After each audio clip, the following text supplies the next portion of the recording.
So hello and welcome friends, good morning to all. This is Vikas sir. Now today we are discussing about solid state. आज हम लोग एक नया chapter start करने जा रहे हैं जिसका नाम है सॉलिड स्टेट। ठीक है, सबसे पहले हम लोग उसका टॉपिक देखेंगे क्लासिफिकेशन ऑफ सॉलिड। आज हम लोग क्लासीफाई करेंगे सॉलिड को। सॉलिड को दो फॉर्म में क्लासीफाई किया जा सकता है, एक होता है क्रिस्टलाइन सॉलिड और एक होता है एमार्फस सॉलिड। ठीक है, तो सर ये क्रिस्टलाइन सॉलिड होता क्या है? तो क्रिस्टलाइन सॉलिड वही सॉलिड्स होते हैं जो एक शेप जिसमें रहेगा वो बहुत ही अच्छे से अरेंज रहेगा। ठीक है, उसमें जो शेप रहेगा उसको बहुत अच्छे से अरेंज रहेगा, बहुत ही लंबे समय तक अरेंज रहेगा और बहुत ही अच्छे से अरेंजमेंट इसमें रहेंगे। मतलब इसकी जो अरेंजमेंट रहेगा वो बहुत ही लंबे समय तक मेंटेन रहेगा। ठीक है, और यहाँ पे अगर देखें तो इसके डेफिनेट शेप हो गए। ठीक है, लॉन्ग रेंज ऑर्डर रहेगा। डेफिनेट शेप का मतलब ये होता है कि जो उसका शेप रहेगा वो डेफिनेट रहेगा, मींस उसका जो शेप रहेगा वो ही रहेगा, वो चेंज नहीं होगा। ठीक है, और लॉन्ग रेंज ऑर्डर होगा इसका मतलब ये बहुत ही लंबे समय तक ये अपना जो अरेंजमेंट रहेगा वो बहुत अच्छे से बनाए रहेगा। ठीक है, बहुत ही लंबे समय तक ये अपना अरेंजमेंट बनाए रहेगा। अच्छा तो ये बताइए हमको इसकी मेल्टिंग पॉइंट जो लिखी शार्प ये क्या होता है? तो ये इसका मतलब ये है कि मेल्टिंग पॉइंट जो है इसकी बहुत शार्प रहेगी, मींस किसी भी पॉइंट पर मतलब किसी फिक्स पॉइंट पर ये मेल्ट हो जाएगा। ये नहीं कि मतलब 30 डिग्री सेल्सियस पर भी मेल्ट हो जा रहा है, 40 पर भी हो जा रहा है, 33 पर भी हो जा रहा है, ये ऐसा कुछ नहीं होगा। ये एक फिक्स पॉइंट पर मेल्ट हो जाएगा।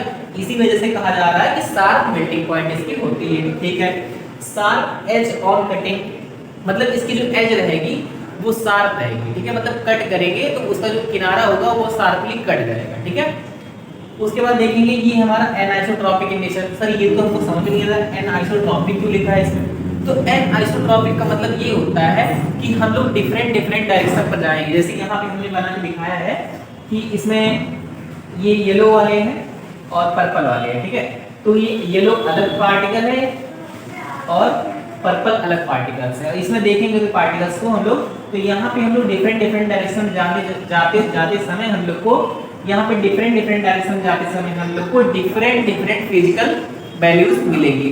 ठीक है, इसी वजह से हम लोग कहते हैं यहाँ पे ये हमारा एनाइसोट्रॉपिक इन नेचर होता है। एनाइसोट्रॉपिक का मतलब केवल इतना है कि हम लोग डिफरेंट डायरेक्शन में जाएंगे तो उसकी जो फिजिकल प्रॉपर्टी की वैल्यू होगी वो क्या हो जाएगी? डिफरेंट हो जाएगी। ठीक है, उसके बाद सर ये ट्रू सॉलिड होता है। ट्रू सॉलिड मतलब क्या होता है? ट्रू सॉलिड मतलब यही होता है कि वो बहुत ही सच्चे सॉलिड होते हैं, मतलब वो झूठ मूठ के दिखावटी वाले सॉलिड नहीं होते हैं, वो बहुत ही सच्चे सॉलिड होते हैं। सिंपल सी बात है ना। तो यहाँ पे हम लोग को समझ में आ गया क्रिस्टलाइन सॉलिड होता क्या है। क्रिस्टलाइन सॉलिड कुछ नहीं होता है, सिंपल सी बात है कि क्रिस्टलाइन सॉलिड एक बहुत ही अच्छा सॉलिड होता है जहाँ पे अरेंजमेंट बहुत अच्छे होते हैं, उन्हीं को हम लोग बोलते हैं क्रिस्टलाइन सॉलिड। वहाँ पे हम सबसे पहले देखेंगे डेफिनेट शेप होता है, long range order, sharp melting point, sharp edge on cutting, anisotropic in nature, true solid. ये सर आपने ऐसे लाइन से बता दी कि समझ में नहीं है। तो ये जो है यहाँ पे एक 1 बाय 1 देखते हैं अच्छे से इनको क्या क्या लिखा हुआ है यहाँ पे। ठीक है, डेफिनेट शेप, इनका डेफिनेट शेप होता है मतलब इनका एक फिक्स शेप रहता है। ठीक है, ये डेफिनेट शेप है इसका। लॉन्ग रेंज ऑर्डर, इनका जो ऑर्डर रहता है वो बहुत ही लंबे समय तक मेंटेन रहता है। यहाँ पर आप देख सकते होंगे फिगर में, इसमें जो ऑर्डर बनाया है मैंने वो बहुत ही लंबे समय तक मेंटेन है। देखिए ये कितना अच्छा बना हुआ है यहाँ पे ना, इस तरह से अरेंजमेंट इसके बहुत अच्छे से मेंटेन है बहुत लंबे समय तक। ठीक है, इसकी जो मेल्टिंग पॉइंट है वो शार्प है। इसका क्या मतलब है? इसका मतलब ये है कि जो मेल्टिंग पॉइंट है वो बहुत शार्प है, मींस कि वो किसी एक फिक्स पॉइंट पर वो मेल्ट हो जाएगा। ठीक है, ये नहीं कि 30 डिग्री सेल्सियस पर भी मेल्ट हो जाए, 33 पर हो जाए, 35 पर, मतलब कोई इसमें मतलब फिक्स, मतलब इसमें कोई इधर उधर का नहीं, मतलब एक फिक्स पॉइंट पर वो क्या हो जाएगा? मेल्ट हो जाएगा। तो इसी वजह से कहा जा रहा है शार्प मेल्टिंग पॉइंट इसकी होती है। ठीक है, उसके बाद हम देखेंगे शार्प एज ऑन कटिंग। जब हम इसको कट करने लगते हैं तो ये किनारे से बहुत शार्पली कट जाता है। ठीक है, ये ऐसे सॉलिड्स होते हैं जो काटने पर बहुत अच्छे से कट जाते हैं, शार्पली कट जाते हैं। ठीक है, उसके बाद हम लोग देखेंगे इनको कहते हैं एनाइसोट्रॉपिक इन नेचर। तो एनाइसोट्रॉपिक इन नेचर इनको इसलिए कहा जाता है क्योंकि इनको अगर हम लोग देखेंगे, ये फिगर अगर देखें तो ये हम लोग को एनाइसोट्रॉपी बता रहा है। ठीक है, ये फिगर हमको क्या बता रहा है? एनाइसोट्रॉपी बता रहा है। यहाँ पे अगर देखेंगे इनके जो पार्टिकल्स हैं यही सब पार्टिकल्स हम लोग यहाँ दिखा रहा है। ठीक है, तो इनमें जो पार्टिकल्स हैं ये पार्टिकल्स अगर हम लोग डिफरेंट डायरेक्शन में जाएंगे तो इनकी जो फिजिकल वैल्यू आएगी, फिजिकल प्रॉपर्टी की जो वैल्यू आएगी हमारी, वो डिफरेंट आएगी। मींस एन आइसोट्रॉपिक, मतलब ये आइसोट्रॉपिक नहीं है, ये एन आइसोट्रॉपिक है, मतलब एक जैसा नेचर नहीं शो करेगा इसका, इसका नेचर हर जगह मतलब इसकी वैल्यू जो फिजिकल प्रॉपर्टी की आएगी वो डिफरेंट डिफरेंट आएगी, इसी वजह से इसको कहते हैं हम लोग एन आइसोट्रॉपी शो करता है ये, तो इसे हम बोल देंगे एन आइसोट्रॉपिक इन नेचर। तो हम लोग को क्रिस्टलीन सॉलिड एकदम अच्छे से समझ में आ गया, इसका क्रिस्टल क्लियर हो गया हम लोग को, ठीक है। अब हम लोग पढ़ेंगे एमार्फस सॉलिड, ठीक है। एमार्फस सॉलिड क्या होता है, तो पहले इसको आप लोग अच्छे से नोट कर लीजिए, क्रिस्टलीन सॉलिड, ठीक है। 1 बाय 1 एकदम अच्छे से नोट्स बनाने चलेंगे हम लोग चैप्टर का, और 6 या 7 लेक्चर में ये चैप्टर हम लोग कवर कर देंगे, ठीक है। 6 या 7 लेक्चर में इस चैप्टर को हम लोग कवर कर देंगे, ठीक है।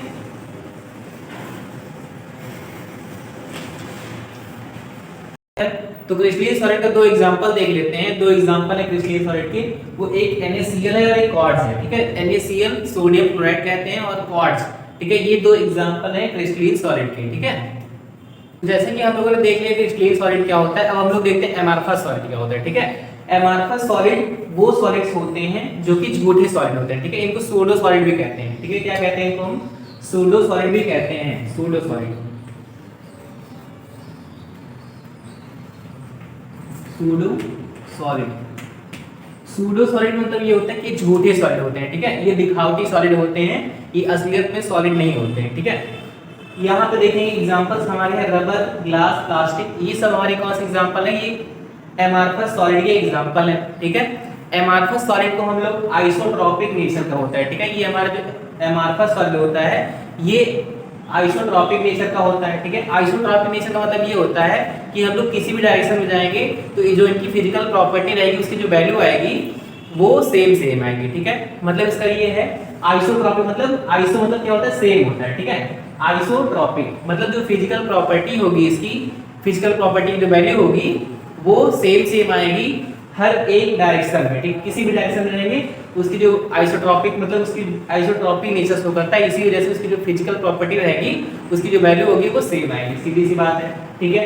इनके जो शेप होते हैं वो इरेगुलर होते हैं, मतलब यहाँ पे जैसे हम लोग देख रहे हैं, जैसे हम लोग क्लास में गंदे गंदे बच्चे होते हैं इधर उधर बैठे रहते हैं, वैसे ही इनका नेचर होता है, ठीक है। इनका नेचर कैसा होता है, इनका नेचर होता है इरेगुलर शेप, मतलब इनके जो पार्टिकल्स होते हैं, जो छोटे छोटे पार्टिकल्स होते हैं इनके अंदर, एटम मॉलिक्यूल्स जो होते हैं इनके अंदर, वो बहुत ही ज्यादा डिसऑर्डर में मतलब मेंटेन किए रहते हैं, अपने आप को डिसऑर्डर रहता है, उनका ऑर्डर जो है मेंटेन नहीं रहता है, और वो बहुत ही शॉर्ट रेंज ऑर्डर रहता है। अगर ऑर्डर रहेगा भी तो बहुत ही छोटे समय तक उनका ऑर्डर मेंटेन रहेगा, उसके बाद वो फिर से बिखर जाएंगे इधर उधर, ठीक है।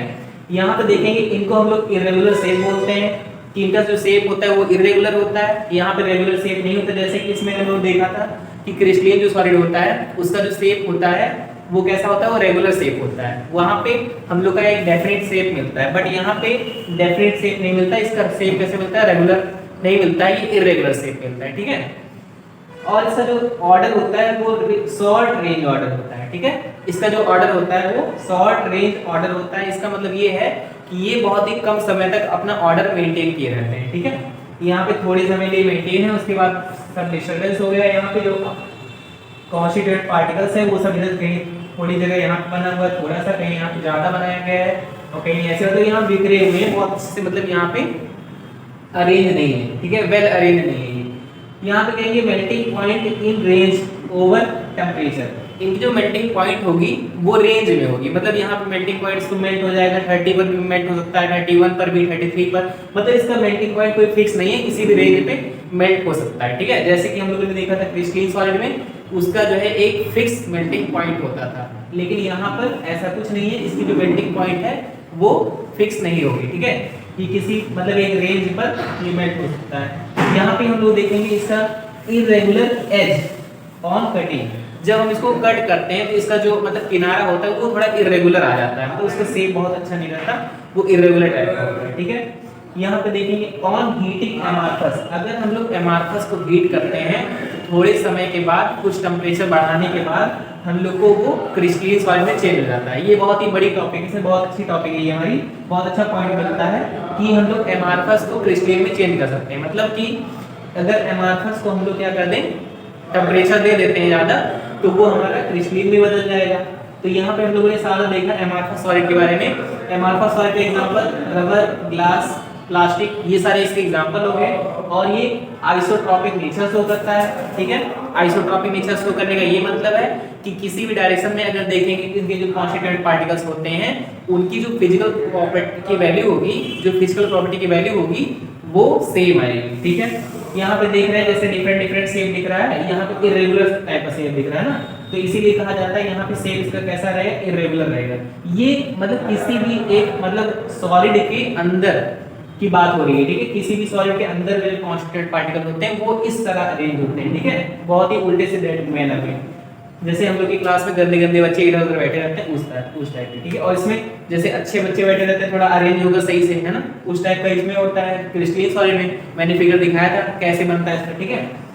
यहाँ पे मेल्टिंग पॉइंट रेंज में होती है ओवर टेम्परेचर, मतलब यहाँ पे जो मेल्टिंग पॉइंट होगी वो रेंज में रहेगी। यहाँ पे मतलब ये जरूरी नहीं कि 30 पर अगर मेल्ट हो गया तो 30 पर 40 पर भी हो सकता है, 33 पर भी हो सकता है, तो यहाँ पे कोई पता नहीं कि मतलब रेंज में रहेगा कि melting point range over temperature, ठीक है। यहाँ पे देखेंगे इरेगुलर शेप होता है इसका। इरेगुलर शेप मतलब क्या, इरेगुलर एज होगा ऑन कटिंग, मतलब जब हम इसको कट करेंगे तो इसका जो एज आएगा, किनारा आएगा, वो बहुत ही ज्यादा इरेगुलर रहेगा, वो इरेगुलर मैनर नहीं रहेगा। जैसे यहाँ हम लोगों ने देखा था कि शार्प एज आएगा ऑन कटिंग, जब यहाँ पे कट करेंगे तो उसका जो किनारा आएगा वो बहुत ही शार्प आएगा, ठीक है, बहुत ही अच्छा टाइप का दिखेगा। और यहाँ पे बहुत इरेगुलर टाइप का लगेगा, ठीक है। जैसे हम लोग देखेंगे रबर को अगर हम लोग काटते हैं तो वो इरेगुलर टाइप का आ जाता है, ठीक है। अगर कहीं किनारे से हम लोग किसी रबर को काटते हैं तो हम लोग को इरेगुलर एज मिलेगा, उसका किनारा जो रहेगा वो थोड़ा इरेगुलर टाइप का मिलेगा। अगर हम लोग हीट कर देते हैं अमारफस सॉलिड को तो हमारा वो कुछ समय के बाद क्रिस्टलीन में चेंज हो जाता है एट सम टेम्परेचर, ठीक है। कुछ टेम्परेचर के बाद चेंज हो जाता है किसमें, क्रिस्टलीन सॉलिड में, ठीक है। एमारफस सॉलिड को हम लोग सूडो सॉलिड भी कहते हैं क्योंकि ये झूठे सॉलिड होते हैं, ठीक है। यहाँ पे एग्जांपल एक ग्लास भी होता है, ग्लास जो एक सुपर कोल्डेड लिक्विड होता है, ठीक है। ग्लास क्या होता है, एक सुपर कोल्डेड लिक्विड होता है। ग्लास को सुपर कोल्डेड लिक्विड इसलिए कहते हैं क्योंकि वो उसका जो नेचर होता है वो फ्लोइंग टेंडेंसी, उसमें जो अंदर के पार्टिकल्स होते हैं वो फ्लोइंग टेंडेंसी फॉलो करते हैं, ठीक है। वहाँ पे मतलब जैसे जैसे पानी बहता है वैसे उसके जो अंदर के पार्टिकल होते हैं बहते बहते नीचे चले जाते हैं। तो हम लोग देखते हैं पुरानी बिल्डिंग जो होती है हमारी, उसमें जो है 200-300 साल पहले की बिल्डिंग देखेंगे तो वहाँ पे जो ग्लास लगे रहते हैं पुराने, उनमें देखेंगे तो वो जो ग्लास ऊपर रहता है वो ऊपर का ग्लास और नीचे के ग्लास में थोड़ा सा अंतर होता है। जो नीचे वाला ग्लास रहता है वो थोड़ा मोटा हो जाता है, ठीक है, फ्लोइंग टेंडेंसी की वजह से कि उसके जो पार्टिकल्स होते हैं वो नीचे बहते बहते नीचे चले जाते हैं, ठीक है, बहते बहते नीचे चले जाते हैं। तो वो नीचे वाला पार्ट थोड़ा मोटा हो जाता है, मतलब इतना भी ज़्यादा मोटा नहीं हो जाता है, थोड़ा सा मोटा हो जाता है बस, ठीक है। तो ये सब इसलिए होता है क्योंकि इसका बहने वाला नेचर रहता है, फ्लोइंग टेंडेंसी ऑफ ग्लास की जो पार्टिकल्स होते हैं उनकी फ्लोइंग टेंडेंसी होती है, ठीक है, फ्लोइंग टेंडेंसी की वजह से ऐसा होता है, ठीक है। तो इन ग्लास को हम लोग सुपर कोल्डेड लिक्विड भी बोलते हैं, ये बहुत ज़्यादा मेन पॉइंट है हमारा, ठीक है। एक चीज लिखते हैं बस थोड़ा सा,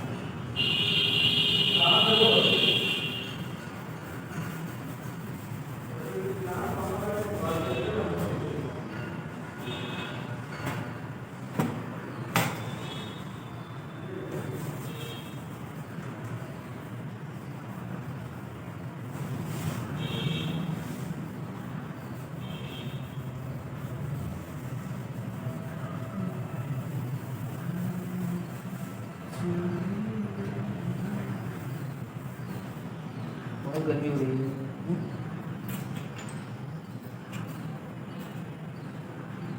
देखो बिल्कुल चल के रही है।